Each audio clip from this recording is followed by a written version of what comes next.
Kagigising ko nga lang pala neto at may bigla akong na-receive na message. Uy, pinadalan ako ng Bounty Fresh. Kaya dali-dali na pala akong tumayo para makuha ko tong pinadala ng Bounty Fresh. Uy, dalawa pa yung pinadala. Mukhang masarap ang food trip ko ngayong gabi ah. Pinadalan nga pala ako ng pitaka tsaka meron pang noodles oh. Pati ito guys oh, meron silang pinadalang itlog. Pinadalan ako dito ng buong manok na young and tender. Dalawa yan guys. May chicken cut ups din silang pinadala oh. Ilalagay natin yan sa cooler. Wala tayong ref eh. Meron din pork sinigang cut oh. Meron din pork tocino at pork tapa. Meron din Krabby Patty. Ay, crispy patties pala. Meron din ground beef. Eto, chicken nuggets. So, ito yung food tripin ko ngayong gabi. Nagiwa na nga pala ako dito ng white onion tapos nagpainit na ako ng mantika kasi magpiprito ako dito ng nuggets. 10 piraso nga pala yung laman ng chicken nuggets nila guys. Baliktarin natin yan para maluto yung kabila. Tapos ayan guys, so iaahon na natin yan sa mantika. Ay, di pa pala luto kaya ibabalik ulit natin sa kawali. Excited ka mag food trip ha? Hinay-hinay lang. Eto, sure ako luto na to. Kaya ayan, isi-set aside na natin kasi magpiprito tayo dito ng itlog. Eto nga pala yung itlog ng Bounty Fresh guys oh. Lagyan natin ng konting ginisa mix tapos lagyan natin ng chili flakes para may konting sipa. Eto nga pala yung itlog ko guys, hindi yung isa ha. Nagsalang na nga pala ako dito ng margarine no, tapos ikakalat natin yan sa may kawali kasi magigisa nga pala tayo dito ng sibuyas. After natin magisa yung sibuyas guys, magpiprito tayo dito ng itlog no. Pagkalagay nga natin ng itlog dito sa kawali, i-scramble natin yan. Tapos ilalagay na natin itong kanin na may tutong-tutong. Eto nga pala yung tutong ng bagong saing naming kanin guys, sayang naman walang kakain kaya ayan guys, so ginawa ko na siyang fried rice. After natin mag fried rice guys, ayan ilalagay na natin sa may plato no, at ito yung food tripin natin. Uy, may kulang kaya naisipan ko magprito dito ng tuyo. Habang nagpiprito ako dito ng tuyo, wala nga palang ulo yung isa kaya inilagay ko yung ulo. Ayan, perfect. After nga lang ng ilang minuto guys, luto na nga pala yung tuyo kaya kumuha tayo ng isa at ito yung food tripin natin. Fried rice, chicken nuggets, tuyo, itlog. Kaya tara, food trip na tayo. So guys, ito nga pala yung food tripin natin ngayong gabi no.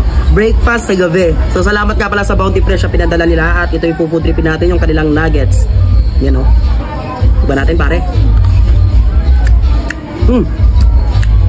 Ito yung fried rice natin oh. Pali guys, itong kanin na to, tutong sa bagong saing, ginawa ko siyang fried rice. Tuyo oh.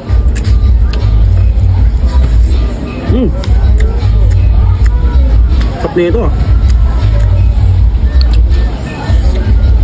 Sarap na itong fried rice na niluto ko guys. So nilagyan ko siya ng onion, ulo ng tuyo.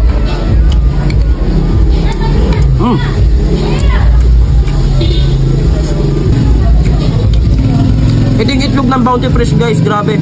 Yung kulay ng ano niya, kulay orange. Aesthetic yan kasi may ano, may chili flakes. Yummy. Masarap talaga mag-breakfast sa gabi.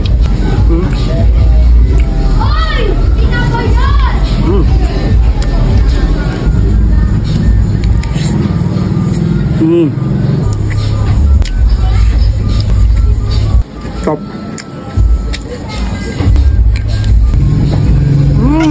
Yummy. Last bite na natin to pare. Ay sumama, wala tayong magagawa ah. Grabe, kung sarap talaga mag-food trip sa gabi.